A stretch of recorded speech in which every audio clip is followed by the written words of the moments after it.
Hello,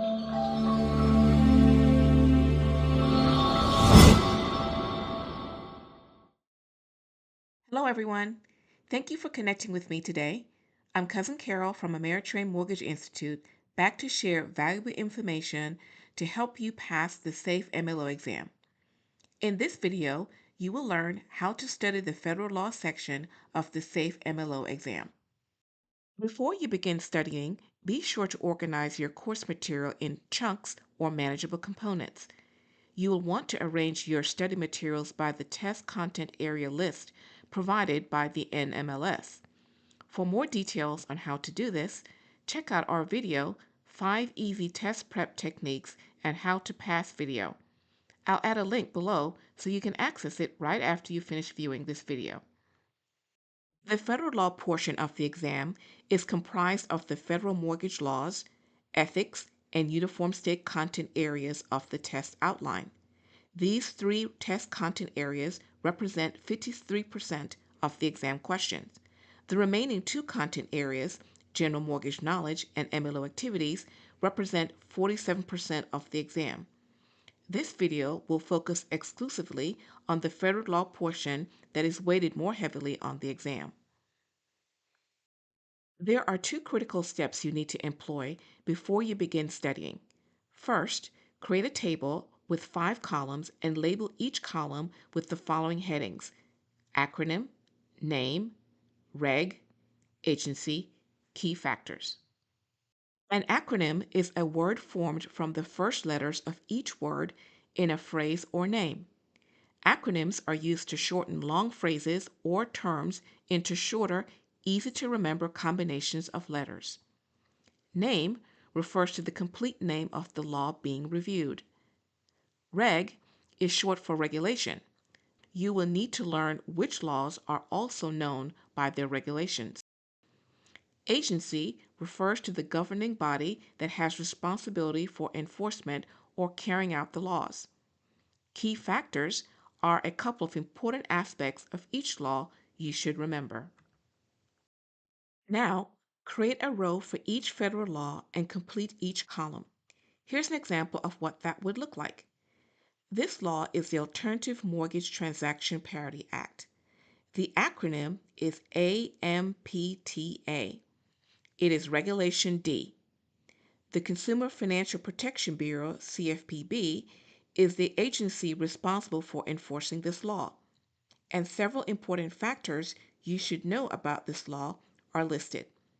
This is an excellent tool to use to capture details about each law you learned. As you begin organizing federal laws in this table, there are key things most laws have in common. They are purpose, disclosures, timing, record keeping, penalties. Purpose addresses the reason Congress created the law and who is protected. Generally, you can assume consumers or the general public is the intended subject of the legislation. Depending on the law, the subject may be more specific, such as residential home buyers, as an example. Disclosures relate to specific information or documents a consumer or potential customer must receive before, during, or after a transaction. The law may outline when an individual receives disclosures. For instance, a borrower applying for a residential mortgage loan must receive a status of their loan application within 30 days of completing it. Most laws require a creditor to retain copies of any disclosures provided to a borrower associated with a loan transaction for some time, otherwise referred to as record keeping. For example, the Equal Credit Opportunity Act, ECOA, requires creditors to retain records for 25 months. If a creditor violates or fails to comply with a particular law, they may face civil and/or criminal penalties and fines.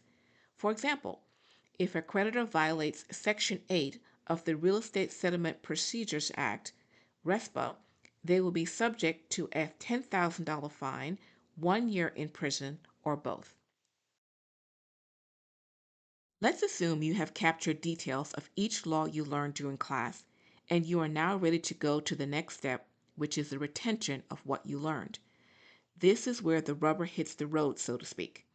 To help with this part of the process, check out our blog on 7 effective studying tips to pass the National SAFE test. I promise you that these tips will make a difference in terms of your preparation. There you have it. In just a few steps, you can begin studying the federal law section immediately. Didn't capture all the steps? No worries. There's a link in the description to help you get started. Thanks for watching. We hope you enjoyed this video. If you did, be sure to like, comment, subscribe, and share this video with someone you think can benefit from watching it as well. Remember, you can visit our website at Ameritrain.com for all of your professional mortgage education needs. If you want more mortgage content, be sure to like, follow, and subscribe to Ameritrain on social media. You can find us on Instagram, Facebook, and YouTube. As always, we thank you for joining us. Subscribe at youtube.com/@Ameritrain and visit us at Ameritrain.com to learn more.